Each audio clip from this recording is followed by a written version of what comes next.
امام نے کہا بہن اب سفر کی تیاری کرو، بہن جا کر تم اپنے شوہر عبداللہ ابن جعفر طیار سے اجازت لے لو۔ عزیزو شہزادی اپنے گھر آئیں، جناب عبداللہ اپنے گھر میں نہیں تھے، ان کے شوہر بی بی کے۔ عبداللہ کہتے ہیں کہ کچھ دیر کے بعد جب میں آیا تو میں نے عجیب منظر دیکھا، میں نے بنت علی کو اتنا پریشان نہیں دیکھا جو آج دیکھا۔ جیسے میں آیا تو علی کی بیٹی نے عبداللہ سے کہا عبداللہ جب سے میری شادی تمہارے ساتھ ہوئی میں نے کوئی خواہش تم سے نہیں کی۔ عبداللہ کیا میں کوئی خواہش کروں؟ تو عبداللہ نے ہاتھوں کو جوڑ کے کہا بی بی آپ ارشاد فرمائیں۔ تو بی بی نے کہا کہ عبداللہ تم جانتے ہو کہ میں حسین سے کتنی محبت کرتی ہوں، میرا بھائی مدینہ چھوڑ رہا ہے، کیا تمہاری اجازت ہے کہ میں اب حسین کے ساتھ جاؤں؟ تو عبداللہ نے کہا کہ بی بی آپ ضرور جائیے اور بچوں کو بھی لے کر جائیے۔ بس عزیزوں دن گزرنے لگے، وہ دن آیا، وہ رات آئی جو 27 رجب کی رات تھی۔ 27 رجب کی رات آخری رات ہے حسین کی مدینے میں۔ حسین کے پاس بی بی زینب بیٹھی ہوئی ہے، پورا خاندان ہے، سب کو حسین خدا حافظ کر رہے ہیں۔ رات جب آدھی رات ہو گئی تو بی بی زینب نے امام سے کہا بھیا مجھے نانا کے پاس لے کر چلو اور ماں کے پاس لے کر چلو کہ میں آخری مرتبہ ماں کو خدا حافظ کہہ دوں۔ رات کے حصے میں حسین مسجد میں آئے، خبر رسول پہ اپنے رخسارے کو رکھ کے کہا نانا تیرا حسین آیا ہے، نانا مدینے سے جا رہا ہوں۔ زینب نے کہا نانا تیری نواسی آئی ہے۔ اس کے بعد حسین زینب کو لے کے ماں کی لحد پر آئے، ماں کی لحد پہ زینب گر گئی، کہا ماں خدا حافظ۔ حسین نے اپنے رخسارے کو رکھ کے کہا ماں خدا حافظ تمہارا بیٹا جا رہا ہے۔ عزیزو جب حسین نے خدا حافظ کہا تو خبر فاطمہ سے ایک آواز آئی جسے میر انیس نے اپنے مرثیے کے بن میں کہا کہ جب حسین نے خبر فاطمہ پہ رخسارے کو رکھ کے خدا حافظ کہا تو خبر فاطمہ سے ایک آواز تھی جسے میر انیس نے اپنے مرثیے میں کہا کہ فاطمہ نے کہا کہ ہاں بلاؤ میرا عباس دلاور ہے کدھر،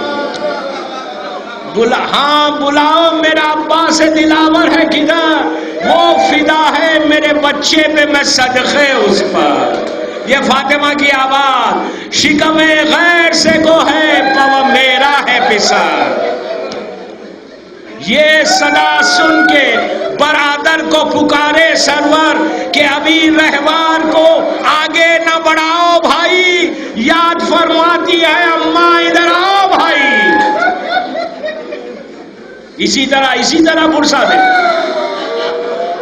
یاد فرماتی ہیں اماں ادھر آؤ بھائی۔ آ کے عباس نے سر رکھ دیا پائین مزار، آئی زہرا کی صدا میں تیری غربت کے نثار، اپنے پیاروں کے برابر میں تجھے کرتی ہوں پیار، دھیان بھائی کی حفاظت کر رہے اے دلدار، ارے کوئی غربت میں اسے مار نہ ڈالے بیٹا، میرا شبیر اب تیرے حوالے بیٹا۔ اسی طرح پرسا دے کوئی غربت میں اسے مار نہ ڈالے بیٹا، میرا شبیر اب تیرے حوالے بیٹا۔ یہ فاطمہ کی آواز تھی جسے کربلا میں عباس کے کردار کو پیش کیا۔ 27 کی رات ڈھلنے لگی، صبح بالکل نماز فجر کے بعد امام نے بی بی زینب سے کہا کہ بہن بیویوں سے کہو کہ فاطمہ صغرا کو خدا حافظ کہتے، یہ وہ بچی ہے کہ جس کے سامنے سے بھرا ہوا گھر خالی ہو رہا تھا۔ فاطمہ صغرا کے حجرے میں رباب گئی، ماں نے بیٹی کو خدا حافظ کہا، بیٹی نے ماں کو دیکھا کچھ نہیں کہا۔ لیلا گئی، جا کے بیٹی کو خدا حافظ کہا۔ علی اکبر گئے، بہن کو سینے سے لگا لیا۔ چوتھے امام گئے، بہن کو سینے سے لگایا۔ عباس نے جا کے بھتیجی کے سر پہ ہاتھ پھیرا، بچی کسی کو کچھ نہیں کہتی۔ ام کلثوم نے جا کر سر پہ ہاتھ پھیرا، فاطمہ صغرا اپنے حجرے میں خاموش بیٹھی ہوئی ہے، لیکن جب حجرے میں زینب داخل ہوئی، جیسے ہی بیوی کو صغرا نے دیکھا، آگے بڑھ کے دامن کو پکڑ لیا، کہا پھوپھی اماں آپ چل کے بابا سے کہیں، آپ کہیں گے تو بابا کبھی نہیں کہیں گے، آپ کی بات کو رد نہیں کہیں گے۔ زینب نے صغرا کا ہاتھ پکڑا، آہستہ آہستہ حسین کے حجرے کی طرف چلی۔ حسین نے دور سے دیکھا زینب صغرا کو لے کے آ رہی ہے، تو حسین نے کہا کہ زینب صغرا کی سفارش نہیں کرنا، صغرا کی سفارش نہیں کرنا۔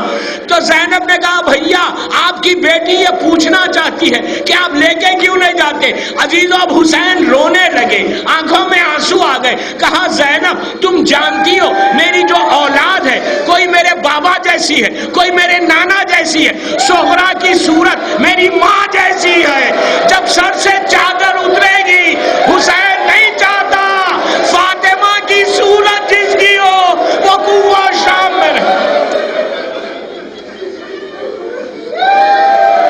اسی طرح مرشد ہو مجلس تمام ہو گئی۔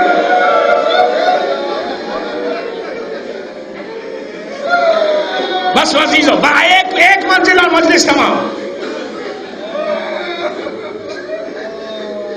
حسین نے کہا بہن میں نہیں چاہتا جس کی صورت میری ماں جیسی ہو، ماں جیسی ہو۔ عزیزو سفر کی تیاری شروع ہو گئی، ہر طرف پردے گھیرے گئے، خناتیں گھیری گئیں، اماریاں آنے لگی۔ ایک اماری آئی، بیت الشرف کے قریب آ کے اونٹ کو بٹھایا گیا۔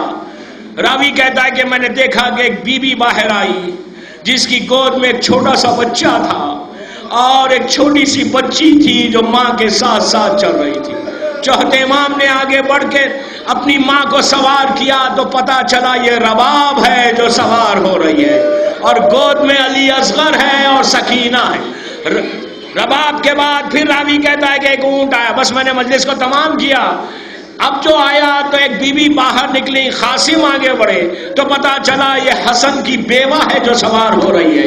اس کے بعد ایک بی بی آئی، علی اکبر آگے بڑھے، پتا چلا یہ لیلا ہے جو سوار ہو رہی ہے۔ پھر ایک بی بی آئی، عباس آگے بڑھے تو پتا چلا یہ علی کی چھوٹی بیٹی ام کلثوم سوار ہو رہی۔ بس میں نے مجلس تمام کر دی۔ عزیزوں پھر پردے اور بلند ہوئے۔ اب جو بی بی آنے والی تھی اس کے لیے اماری آئی، آگے دروازے پہ رکی۔ حسین بیٹھ کے یہ منظر دیکھ رہے تھے۔ عباس حسین کے قریب گئے، جا کے آہستہ سے کان میں کچھ کہا۔ حسین اپنے مقام سے اٹھے، اونٹ کے قریب آ کے ٹھہر گئے۔ اب راوی کہتا ہے اب جو بی بی باہر آئی پردے میں ملبوس تھی، علی اکبر نے محمل کے پردے کو ہٹایا، عباس نے زانو کو طے کیا، حسین نے بازو کو تھاما۔ اب جو بی بی سوار